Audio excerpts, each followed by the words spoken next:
మధ్యాహ్న భోజన కార్మికుల సమస్యలు పరిష్కరించాలని సిఐటియు నాయకులు కోరారు. సోమవారం ఆదిలాబాద్ పట్టణంలోని సమస్త కార్యాలయ నాయకులతో కలిసి సమావేశాన్ని ఏర్పాటు చేశారు. ఇక బడ్జెట్ సమావేశంలో మధ్యాహ్న భోజన పథకానికి నిధులు ఎక్కువ కేటాయించి విద్యార్థులకు పౌష్టికాహారం అందేలా సహకరించాలన్నారు. అలాగే పెండింగ్ బిల్లులు, కోడిగుడ్ల బిల్లులు చెల్లించాలన్నారు. లేని పక్షంలో పెద్ద ఎత్తున ఉద్యమిస్తామని తెలిపారు.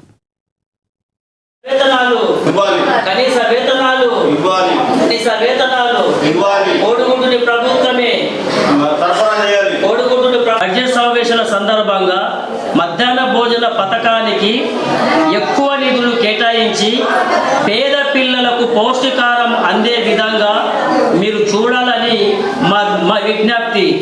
మీరు ప్రభుత్వం ఇచ్చేది బోర్ నీళ్లు, బియ్యము తప్ప మరి కోడిగుడ్డు కానీ, ఉప్పులు కానీ, పప్పులు కానీ ఎటువంటి సరఫరా లేదు. కాబట్టి అంగన్వాడీ సెంటర్లకు ఏ విధంగానైతే కోడిగుడ్డుని సప్లై చేస్తున్నారో, మరి ప్రభుత్వ హాస్టల్స్కు ఏ విధంగానైతే వంట సామాగ్రిని సప్లై చేస్తున్నారో, అదేవిధంగా ప్రభుత్వ పాఠశాలలో ఉన్నటువంటి పేద పిల్లల కోసం పౌష్టికాహారం కోసము మీరే స్వయంగా రాష్ట్ర ప్రభుత్వం సప్లై చేసి ఆ పేద పిల్లలకు పౌష్టికాహారం అందించే విధంగా చూడాలి.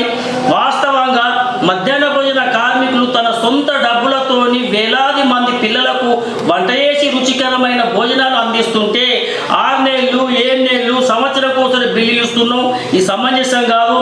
కానీ ఇప్పుడు బడ్జెట్ సమావేశాల్లో ఏ రంగానికి ఎంత కేటాయించాలా, ముఖ్యంగా మధ్యాహ్న భోజన కార్మిక పథకానికి ఎక్కువ నిధులు కేటాయించాలి. ఎందుకంటే ఉన్నటువంటి పాఠశాలల్లో పిల్లలు కొరత తగ్గిపోతుంది గ్రామాలలో. కాబట్టి పౌష్టికాహారం అందిస్తే పిల్లల సంఖ్య పెరుగుతుంది, పెరిగే అవకాశాలు ఉంటాయి. టీచర్ల ఉద్యోగం కూడా ఉండేటట్లు ఉంటుంది.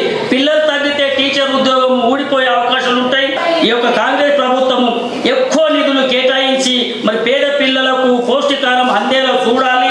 మరి ఇప్పటికే 3 నెలల 4 నెలల పెండింగ్ బిల్లులు ఉన్నాయి కార్మికులై. మరి కోడిగుడ్డు బిల్లులు ఉన్నాయి. కోడిగుడ్డుని కూడా ప్రభుత్వం సప్లై చేయాలని. లేని పక్షంలో రాబోయే కాలంలో జూన్ జూలై నెలల్లో చలో హైదరాబాద్ కార్యక్రమం, చలో అసెంబ్లీ దిగ్బంధనం